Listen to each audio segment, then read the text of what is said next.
Scared, son. Asking me whether I'm afraid of dying is like asking a man who has carried a sack of stones for most of his life if he's afraid to finally set it down. I'm 85 years old.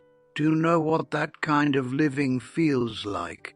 It feels like wearing a coat soaked through with rain, thick, cold, and heavier than it ought to be.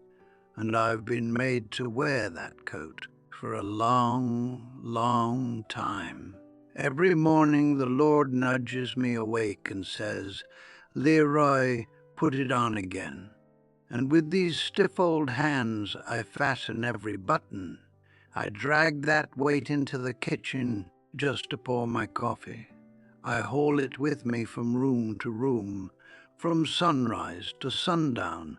So no, I am not frightened of taking it off. Truth be told, there are days I glance at the hook by the door and think, Lord, surely it's about time I hang this thing up.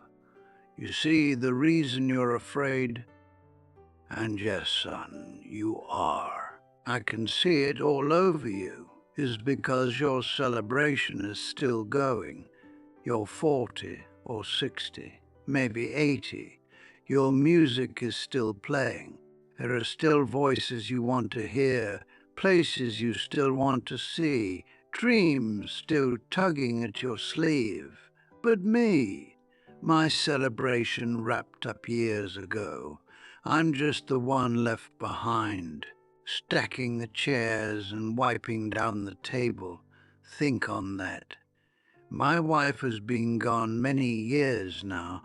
That's years and years in a bed that feels too wide and too quiet. Some of the people I love most are gone. The boys I ran with as a young man are gone. Folks who once told me how to keep going have already been laid in the ground. I'm walking to a town full of memories and empty houses.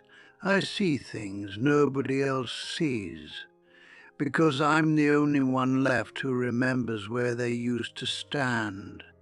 So when I die, I'm not going away, I'm going back. They're all there already, waiting on me. And I reckon they're probably smiling, saying, "Leroy, took you long enough. Now listen carefully, because this matters. We need to talk about why you're really so afraid. It's because you think death comes to snatch something from you. You think it slips in like a burglar and steals your days, your memories, your place at the table. That's how the young think. That's fear talking. By the time you get to be my age, you begin to understand death isn't a robber, it's a librarian. Yes, that's right. It simply steps forward and says, "Time's up. The book belongs back on the shelf." And let me tell you something. If you truly read the book, if you lived inside it, bent the pages, cried between the chapters, stained it with coffee, underlined the lines that mattered, then handing it back doesn't feel so terrible. You're grateful to have held it at all. The ones most afraid to die are often the ones who never really opened the book. They kept it neat, untouched, protected, too scared to crease the spine, too scared to make a mess of it. And then one day the librarian arrives, and suddenly they understand they never actually read the story. Now that, son, that is a frightening thing. To leave this earth with an untouched soul, that is the sorrow. My soul isn't untouched, it's worn, it's scarred, it's been shattered and mended with prayer, grit and tears. More times than I can count, it carries stains, and I'm thankful for every one of them. Let me be plain with you. People fret over pain. They fret over whether the end will be cruel. But here is what age has taught me: the body knows what it's doing. The Lord designed it with mercy. When the hour truly comes, the body understands. It doesn't slam shut. It softens. It lowers the light little by little. It makes you sleepy. It quiets the appetite. It turns down the noise. That isn't failure, son. That is grace. That is the body whispering, "Easy now. You won't need all this where you're headed." So don't torment yourself over the crossing. The body knows how to loosen its grip. And I'll tell you one more thing, something I haven't shared with many. When my wife was leaving, I was holding her hand, right at the end, her eyes opened wide.